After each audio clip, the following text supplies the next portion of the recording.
Hello everyone. Today we are going to talk about Introduction to C++ Applications, part of Programming in C++ course. C++ is a high-level general-purpose programming language that was first introduced in 1985.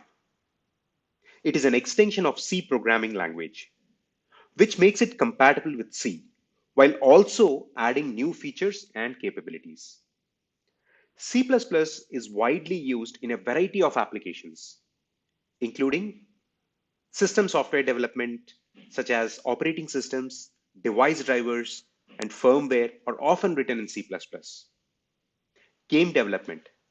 C++ is a popular choice for game development due to its performance and the availability of libraries and tools for game development. Financial applications. C++ is often used in high-frequency trading and financial modeling. Graphics and animation. C++ is used in the development of 3D graphics and animation software. Database systems.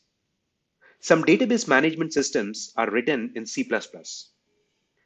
Scientific and engineering applications.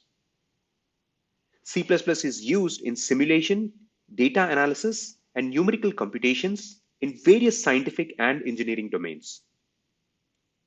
C++ has a large and active community, and its standard library provides a wealth of functionality of different domains, making it a versatile and widely used programming language. Hope this was helpful. Thank you for watching.